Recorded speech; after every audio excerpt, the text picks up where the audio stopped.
Oi, gente. É, Partimos aí para o próximo módulo, né? Então, nós vamos para o grupo 9, vamos para o capítulo 19. Esse capítulo é chamado de Organização da Vida. Bom, juntando aí as duas partes, ó, vou pedir para vocês olharem juntos. Ele mostra para a gente a organização da vida, partindo aí do micro, ou seja, das menores formas até as maiores formas de vida. E ele também faz o caminho contrário, que é do macro, partindo aqui a setinha verde, ó, do macro ao microorganismo. Então, a vida no planeta ela pode ser observada e estudada em diferentes níveis, que eles vão ser relacionados e são independentes. O desenvolvimento aí de equipamentos como o microscópio permitiu a descoberta de seres menores a níveis aí da organização da vida, como as células, por exemplo, que constituem os seres vivos. Então, a gente vê do microorganismo ao macroorganismo, e nós temos também o caminho inverso, do macroorganismo ao microorganismo. Tudo bem? Então, ele começa falando para a gente aqui dos níveis de organização. A biologia é a ciência que estuda a vida, onde bio significa vida e logia estudo, ou seja, o estudo da vida. E aí ele fala para a gente que ao longo da humanidade, muitos estudiosos se dedicaram aí a estudar a vida e compreender aí quais são essas características e quais eram essas características que diferenciavam os seres vivos dos não vivos. E aí então, Ernest Mayr, um dos biólogos mais importantes do século XX, é esse senhor aqui, ó. Ele foi nascido na Alemanha e ele se tornou um dos cientistas mais renomados no século XX. Ele dizia que não há dúvidas que os seres vivos possuem atributos que não são encontrados nos seres inanimados, ou seja, seres que não possuem vida. O próprio Mayr disse: a natureza da vida, a propriedade de estar vivo, sempre foi um enigma para os filósofos. Descartes tentou resolvê-lo simplesmente ignorando. Um organismo de fato nada mais é que uma máquina, disse ele. E outros filósofos, em particular aqueles com formação em matemática, lógica, física e química, tenderam a acompanhá-lo e agir como se não houvesse diferença entre a matéria viva e matéria animada. Mas isso não satisfazia a maioria dos naturalistas. Eles estavam convencidos que um organismo vivo agem algumas forças que não existem na natureza inanimada. E aí, então, aqui tem uma característica da vida dele. Então, ele foi aí um dos cientistas mais renomados do século XX. Ele se destacou aí nas áreas de taxonomia, ornitologia, filosofia da biologia, além de ser historiador da ciência. As principais contribuições dele estão relacionadas à compreensão da evolução biológica e ao desenvolvimento do conceito de espécie. E aqui em cima ele fala para a gente da biologia, ou seja, a ciência da vida. A biologia é a ciência que estuda a vida e os seres vivos. Nesse sentido, envolve diversos assuntos relacionados aos diversos seres que conhecemos: animais, plantas, fungos, bactérias, algas e protozoários. Mas por que chamamos eles de seres vivos? Os seres vivos apresentam características específicas que os diferenciam de seres não vivos. Outras permitem que sejam identificados e classificados entre si. E nesse sentido, pensadores e cientistas apresentaram suas definições para as propriedades comuns aos seres vivos. Eles chegaram, então, à resposta que para ser um ser vivo, ele precisa ser formado por células e essas células precisam desempenhar algumas funções.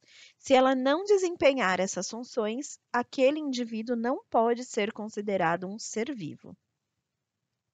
E aí, então, um outro importante biólogo do século passado, que é chamado de John Maynard Smith, ele considerava que a principal diferença entre os seres vivos e não vivos seria a capacidade de se reproduzir e transmitir características aos seus descendentes. Portanto, se dizer que um ser vivo é dotado de capacidade de nascer, alimentar, crescer, reproduzir e morrer, entre outros. E isso era o que dizia este biólogo, John Maynard Smith. Aqui ele mostra para gente que essas características elas são transmitidas a partir do DNA. E aqui nós temos uma fita de DNA para quem nunca viu. Obviamente ela não é assim dentro do nosso corpo, aqui é uma representação dela. E aí então partimos para os níveis de organização. Então nós vamos ver a partir das menores moléculas até as maiores moléculas. O estudo da vida no planeta ele foi feito em diversos níveis e que vão do microscópico ao macroscópico. Então, os átomos são as unidades que formam toda a matéria viva e não viva. Eles são formados a partir de partículas energéticas que têm cargas positivas, negativas ou neutras. Então, aqui nós temos átomos de diferentes elementos químicos, como, por exemplo, hidrogênio, carbono, nitrogênio, oxigênio e fósforo. Então, esses diferentes elementos químicos são formados por átomos que são diferentes na quantidade de partículas. Está vendo essas bolinhas aqui? São partículas, são elétrons. Então, eles são diferentes. Todos eles possuem elétrons, mas em quantidades diferentes. Por sua vez, os átomos eles se reúnem e quimicamente formam moléculas, como, por exemplo, o gás oxigênio. O gás oxigênio é a união de dois átomos de oxigênio. Então, nós temos o O2. O ozônio é a união de 3 átomos de oxigênio, O3. Tudo bem?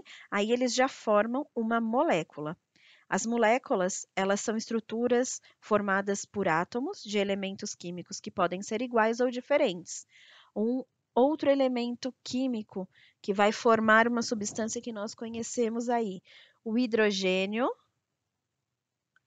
e o oxigênio. Dois átomos de hidrogênio e um átomo de oxigênio forma água, a molécula da água, H2O. Então, nós podemos ter moléculas formadas por elementos iguais ou por elementos diferentes. E eles variam aí nas substâncias que vão formar tanto seres vivos como seres não vivos. As moléculas orgânicas, elas vão formar estruturas organizadas como as organelas e formam aí as células. As organelas, elas são estruturas que são especializadas em realizar funções diferentes dentro da nossa célula. Ou seja, dentro da nossa célula existe uma organela chamada mitocôndria, que é responsável por fazer a respiração celular. Existem outras organelas que são responsáveis por fazer, por exemplo, síntese de proteínas, digestão celular, responsável pela fotossíntese. Então, cada uma dessas organelas tem uma função diferente, tudo bem? E elas são formadas por moléculas orgânicas. Aqui a gente tem uma célula. A célula, que é a unidade básica de todo ser vivo. Para ser considerado um ser vivo, precisa ter célula. Nós podemos ter uma única célula, e aí esses seres que possuem uma única célula são chamados de unicelular, como é o caso das amebas e das bactérias, ou nós poderemos ter muitas células, que são chamadas de multi ou pluricelulares. São seres que têm muitas células que atuam em conjunto. Nós, seres humanos, somos seres multicelulares. Como eu falei para vocês, as organelas são essas estruturas presentes dentro da célula.